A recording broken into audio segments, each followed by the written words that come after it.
Hi guys, bad news, I am back with another video.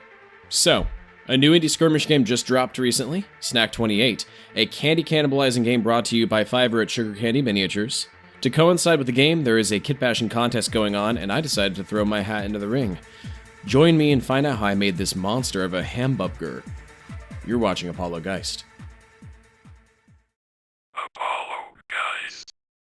So I was actually really excited for this contest for a few reasons. One, it sounded like a lot of fun and an excuse to flex my creative muscles. The other reason is, at the time of this video's release, the newest Kamen Rider series also happens to be junk food themed. I don't believe in fate, but we'll go ahead and pretend that I do in this case because it makes the video narrative a little more compelling. That being said, while this game is largely focused on sweets, I could feel the irresistible impulse to rub my yellow leg. I am clinically incapable of not being a contrarian who has to do his own thing. And the contest does allow anything food themed, so I knew early on I wanted to do something a little light on the sugar. With Tokusatsu on the brain as per usual, I knew immediately I wanted to take inspiration from monsters in the genre. So, I pulled some of my trusty art books out featuring the works of Tamotsu Shinohara, Yutaku Izubuchi et al., and started flipping. I got to the bugsters from Kamen Rider XA designed by Katsuya Terada and remembered this burger freak. I kind of knew right then and there that was what I was going to be doing, but I humored myself and did some quick sketches. I came up with a few fun ones. An octopus wielding potato chip swords, a soda can golem. I took inspiration from another monster design, this time Shadow Teddy from Persona 4, and I drew a fucked up Pringles mascot head. I did all of this sort of knowing I was already set on doing a hamburger monster, so I just sort of combined a bunch of these ideas together into this final sketch. I don't know why, but I've been on this huge, weird, plus-shaped pupil kick for monster designs lately, and I really wanted to do it here as well. I like the idea of French fry claws for one arm and then a bludgeoning soda can arm for another. I also gave him some molars protruding from the bottom of the bun. This may have been a bit too much, but it's one of my favorite details, so I think we'll live. Now that I had a pretty good idea solidified, I set about to work.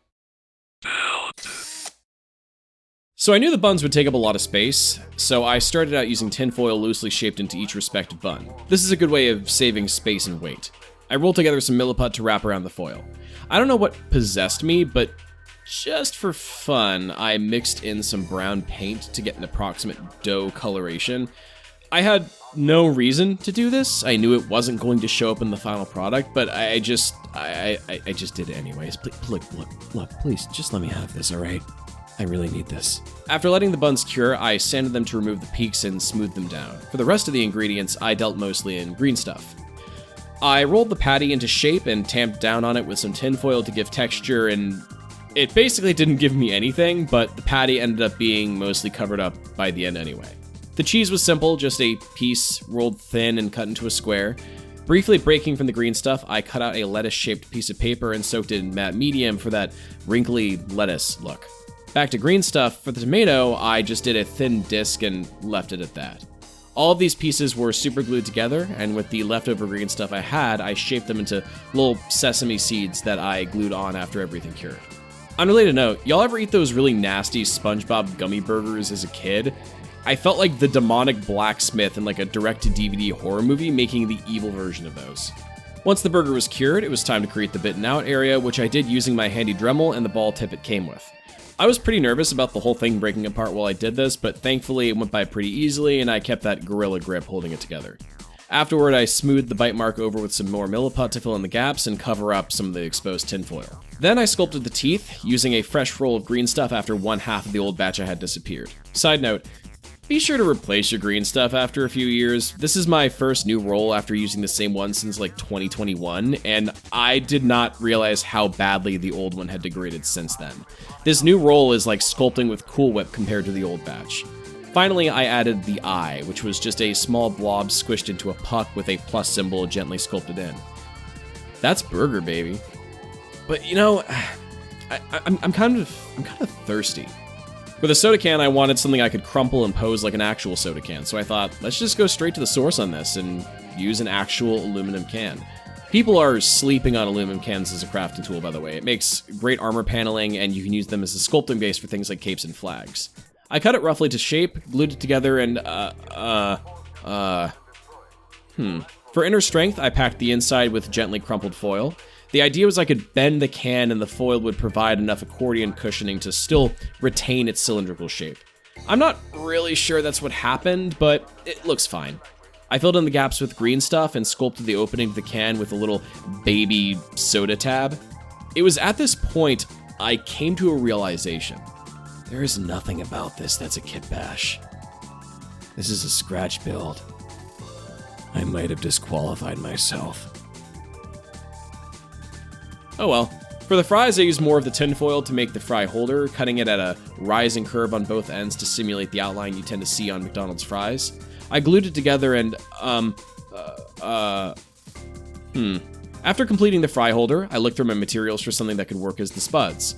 I settled on these styrene rectangular rods I've been sitting on for forever. I curved them to create the implication of claws and glued them together in batches with plastic cement. Then I superglued those batches into the holder, followed by individual rods for good measure. Finally, I took some coarse texture paste and laid down 2 coats to create that nice, crusty, fried appearance. With some quick preliminary priming, the meal has been assembled, and it's time for some fast food gattai. But first, we gotta work on the base. Off-screen, I sculpted some quick cobblestone onto the base, only the first half because I knew the other side was gonna be covered up. I wanted this quarter-pounder boy to be sitting on top of a mound of burger meat, imagining that this was how it moved around. I used some cork to lift the burger up slightly, which would give me more room to position the fries and soda like actual arms. I used some Sculptamold, making sure not to mix too much so the paper fibers would look like chunky processed cartilage, and then set about to gluing the limbs on. The idea was to glue the limbs to the burger and push them into the paste before the glue set, creating 2 axes of adhesion. That's not really how this went. The contact points were really awkward, and I made it even harder by trying to angle them high up.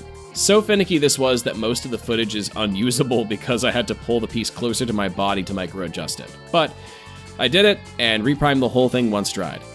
I glued this boy to an empty chewing gum container and set about to painting. So, I'm not going to talk too much about the painting process, because, it's a burger, man. You know what a burger looks like. My airbrush broke right before painting, so I had to manually do the bread browning effect by hand, but otherwise, everything else would have been hand-painted anyway. I also made a point to paint the base first, because it's easier to do that in the beginning than when you're all fatigued at the end. For those who build Gunpla, it's kind of like building the weapons first. If you know, you know. For the fries, I eschewed doing the McDonald's logo and freehanded on a simple 5 in tribute to Snack 28's creator. For the soda can, I went with a blue-greenish color evocative of Baja Blast, since that's a soda explicitly mentioned in the game's rules. I painted a slightly dynamic number 28 and added some writing below with a micron pen, but otherwise I was kind of keeping it simple here. For the eyeball, I wanted it to really pop from the rest of the body. The fiction in my head is that this is a bite mark leading into a miniaturized black hole, a void that draws in the monster's victims. And peering out from that cosmic space is a single peering neon eye. Maybe this is the monster's true form, and that burger is just a vessel. I don't know. Point is, I wanted this to be the only inorganic-looking part of its main body, so I painted it neon pink with seafoam green in the center. I knew early on I also wanted this to have a cartoonish, cell-shaded look. I have a very love-hate relationship seeing this style in practice on physical items. In games and animation, it looks great, but I loathe those, anime shading style DBZ statues that are really popular nowadays. The issue is that they only look good from one angle, so why bother getting a figure at that point? Just get an acrylic stand. Anyway, there's definitely a Goldilocks zone to doing this. My take is this: if you're going for the style, be sparing on the highlights and just stick to using bright colors. The only thing I really highlighted was the tomato slice, and in hindsight I could have passed on that too. Either way, I blacklined almost everything using Black Templar contrast paint, which is pretty much exclusively all I use it for. With the painting all done, I matte varnished the model, which is what I would say if my airbrush wasn't broken and I didn't have to fall back on a can of Krylon varnish that was nowhere near close to the matte finish like the can said it was. The satin varnish is fine. For a cartoonish appearance as it has, it's not the worst thing in the world. I took some Mod Podge Dimensional Magic, my go-to for slime and liquids, and mixed in some contrast paint and made it look like there was a little bit of soda pre-cum leaking out of the can. At my job, I found this resin gummy bear just randomly lying around, and I thought it would be a perfect final base decoration as the burger's next victim. I glued it in place using some matte medium and rimmed the base. And we're done. To quote RoboCop, "Yo, I'm about to eat." End result. I'm glad to have this little freak wrapped up. As for the monster's name, I thought a lot about this, and almost everything sounded like some tepid, Banksy commentary on fast food. Damned burger, unhappy meal, shit like that. But seeing as this beefy bitch is made up of multiple food items, I think I'm gonna call him Burger Stalt. I don't know, it just sounds cool in my head. Anyway, thanks again to Fiverr for making this new skirmish game and providing inspiration. Check out their game in the description and throw some coin their way. If you have any compliments to give to the chef, let me know in the comments section. Otherwise, peace.